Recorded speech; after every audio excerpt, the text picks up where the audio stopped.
My name is Jennifer Walsh, and at 38 years old, I never expected my divorce to end with my ex-husband begging me to take back everything he'd fought so hard to steal. He stood in that courtroom with his lawyer, demanding the house, the cars, my grandmother's antique furniture, even my father's old coin collection. The judge asked if I wanted to contest any of it. I looked at my husband's smug face and said, "He can have it all." What Marcus didn't know was that every single thing he took came with a price he'd be paying for years. Before I tell you what happened when the bills started arriving, let me know where you're watching from and hit that subscribe button. Trust me, revenge has never been this satisfying. Marcus and I met in college, University of Michigan, sophomore year, economics class. He was charming, ambitious, always talking about the life we'd build together. Big house, nice cars, success. We married at 25, and for the first few years, things were good. We both worked, saved, planned. Then Marcus got his promotion, senior account manager at a marketing firm downtown. Suddenly, he was traveling, networking, staying late at the office. The money was better, but something shifted. He started looking at me differently, like I was an accessory that no longer matched his upgraded lifestyle. I was working as a freelance graphic designer from home. Decent income, flexible schedule. I'd always planned to scale it into something bigger, but Marcus discouraged it. "We don't need two careers competing," he'd say. "Focus on making our home nice. That's valuable too." So I did. I made everything perfect. The house we bought in the suburbs was my project. I spent months renovating, stripping wallpaper, refinishing floors, hunting antique stores for the perfect pieces. My grandmother's furniture, the stuff she'd left me when she passed, became the centerpiece of our living room. Victorian era, beautiful craftsmanship. Marcus always loved showing it off to guests. My father's coin collection sat in a display case in the study. Nothing incredibly valuable, just sentimental. Wheat pennies, buffalo nickels, a few silver dollars. Dad had started it when I was a kid, left it to me when he died 5 years ago. The cars were Marcus's obsession. A BMW for him, a Mercedes SUV for me. Leased, but he treated them like trophies. Everything looked successful. Perfect even. Then I found the texts. March, 2 years into his promotion. His phone buzzed during dinner. I glanced at it. A woman's name, a message that was clearly not about work. I didn't confront him immediately. Instead, I did something smarter. I started documenting everything. Bank statements, credit card bills, text messages, emails. I created a digital folder labeled Household Documents and quietly collected evidence of the affair. Her name was Brooke, 26, worked in his office. The cliché was almost funny. For 6 months, I watched my marriage dissolve while preparing for its end. Marcus became careless. Late nights turned into weekends away, business trips where he forgot to turn off his location sharing. I consulted a lawyer, Patricia Lynn, recommended by a friend who'd been through her own divorce. We met at a coffee shop far from my neighborhood. "What are you looking for?" Patricia asked. "Freedom," I said, "and for him to learn a lesson." She smiled. "Tell me everything." I explained the affair, the finances, the assets. Then I told her my plan. "The house is beautiful," I said, "but it's also a money pit. The renovation was cosmetic. I made everything look perfect, but the foundation has issues. The inspector told us before we bought it, major settling, would cost about $80,000 to fix properly." Patricia made notes. "The cars are leased, expensive leases. I checked the contracts. We're locked in for another 3 years. Can't get out without massive penalties. About $45,000 total if we break them early. And if you keep them? Then whoever keeps them pays $2,100 a month combined." More notes. "The furniture is gorgeous," I continued, "but it's also infested with powder post beetles. I discovered it last month. The exterminator said treatment would cost about $15,000, and even then, some pieces might be too damaged to save. Patricia looked up. And your husband doesn't know any of this? Marcus doesn't pay attention to details. He just likes how things look. What about the coin collection? I smiled. That's the best part. My father's collection looks impressive in that display case, but it's actually worth about $500 total, maybe. Most of it's common dates, worn condition. I had it appraised after Dad died. The appraiser actually laughed. Patricia sat back. So you're saying everything he's going to fight for is actually a liability? Exactly. And what do you want? My retirement account, my car, paid off, in my name only, and I want out clean. We filed for divorce in September. Marcus was blindsided, thought I'd never have the courage to leave. His affair had made him arrogant.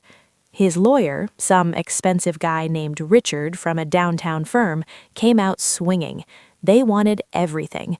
The house because Marcus earned more, the cars because he needed them for work, the furniture because it was marital property, even my father's coin collection, claiming it had appreciated significantly during our marriage. Patricia played it perfectly. She'd argue just enough to make it look good, then back down. Make Marcus think he was winning. My client is willing to concede the house, she'd say, though she did put significant work into it. My client deserves those vehicles. He was the primary earner. The furniture has sentimental value to Miss Walsh. That coin collection was her father's legacy. Each time, Richard pushed harder, and each time, Patricia would reluctantly agree to give ground. The mediation lasted 3 sessions. By the end, Marcus had negotiated himself into taking everything he wanted. The house, both cars, all the furniture, including my grandmother's pieces, even the coins. I got my retirement account, my old Honda Civic that I'd kept after we upgraded, paid off and reliable, and a clean break. The judge reviewed the settlement. Miss Walsh, you're divvying up substantial assets. Are you certain about this? I looked at Marcus. He was barely containing his smile. I'm certain, Your Honor. Very well. The gavel came down. Divorce granted. Marcus actually winked at me as we left the courtroom.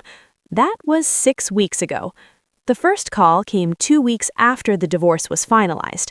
Marcus's number flashed on my phone. I didn't answer. He left a voicemail. Jennifer, it's me. We need to talk about the house. I'm getting some estimates on foundation work and they're saying it's serious. Did you know about this? I deleted the message. 3 days later, another call. The exterminator found beetles in the furniture. They're saying the damage is extensive. This is going to cost a fortune. Delete. Then the texts started. The car lease payments are killing me. How did we afford this? The insurance on these vehicles is $400 a month. I had the coins appraised. You told me they were valuable. Jennifer, answer your phone. I blocked his number. But Marcus had my email. The messages came through there next. I know you knew about the foundation. That's fraud. You deliberately misrepresented the value of these assets. My lawyer says we can contest the settlement. I forwarded everything to Patricia. She called me that evening, laughing. He's panicking, she said. Apparently he's gotten estimates on everything. The house repairs, the beetle treatment, breaking the car leases early. It's adding up. How much? He's looking at about $150,000 in immediate costs and liabilities. The number satisfied something deep in my chest. Can he actually contest this? But Marcus had my email. The messages came through there next. I know you knew about the foundation. That's fraud. You deliberately misrepresented the value of these assets. My lawyer says we can contest the settlement. I forwarded everything to Patricia. She called me that evening, laughing. He's panicking, she said. Apparently he's gotten estimates on everything. The house repairs, the beetle treatment, breaking the car leases early. It's adding up. How much? He's looking at about $150,000 in immediate costs and liabilities. The number satisfied something deep in my chest. Can he actually contest the settlement? I asked. He can try, Patricia said, but everything was disclosed in the property inspection reports and lease agreements. The information was available. He just never looked at it. He was too busy trying to take everything from you. So I'm safe? Completely. He made his bed. Now he's figuring out how uncomfortable it is. 2 weeks later, a different number called. I answered this time. Jennifer? A woman's voice. Young. This is Brooke. I'm Marcus's girlfriend. I said nothing. He told me you screwed him in the divorce, took him for everything. Did he? But these bills keep coming, and he says they're from stuff you left him with. The house has problems, the furniture is damaged. He's stressed all the time now, can't afford to take me anywhere anymore. That's unfortunate. Look, I don't want to get in the middle of this, but is there any way you could help him? Take back some of this stuff? He's drowning. The audacity was breathtaking. Brooke, I said carefully, Marcus fought very hard for everything he has now. He insisted on it. He can keep it. But all of it was detailed in the divorce settlement. The inspection reports, the lease terms, everything. He just didn't bother reading them. That's not my problem. I hung up. A month after that, Patricia called with news. Marcus's lawyer contacted me. They want to renegotiate. Renegotiate what? Everything. He wants to give you back the house, the cars, the furniture. He'll even throw in the coin collection. She was trying not to laugh. He's offering you $50,000 to take it all back. I sat down. He wants to pay me to take back the things he fought to steal from me. That's exactly what he wants. The irony was delicious. What did you tell him? That I'd discuss it with my client. What do you want to do? I thought about it. About Marcus's smug face in that courtroom. About Brooke calling to ask me to help him. About 6 months of watching my marriage crumble while planning my escape. Tell him no, I said. He wanted it all so badly, he can keep it. You're sure? The house alone is going to cost him a fortune to fix or sell. I'm sure. Let him figure it out. Patricia paused. For what it's worth, this is the most satisfying divorce case I've ever handled. Good. That's exactly what I was going for. I never took Marcus's calls again, never responded to his emails. He'd made his choices. 6 months later, I saw on social media that he'd sold the house at a significant loss. The furniture was gone, probably sold for scrap or dumped. The cars had been returned to the dealership with early termination fees that must have been brutal. Brooke was no longer in his profile pictures. As for me, I took the retirement account and invested it properly, bought a small condo with cash. No mortgage, no leases, no hidden problems. I rebuilt my graphic design business, this time without anyone telling me to make it smaller. Within a year, I had a team of 3 and clients across the country. The Honda Civic runs perfectly, and I sleep well every night knowing that sometimes the best revenge isn't taking everything from someone, it's letting them take everything from you, especially when they have no idea what they're actually getting. If you've ever been underestimated by someone who thought they were smarter than you, you're not alone. Sometimes the sweetest victory is watching someone destroy themselves with their own greed. Share your story in the comments, and if this resonated with you, subscribe for more. Remember, not everything that looks valuable actually is, and not everyone who thinks they're winning really understands the game.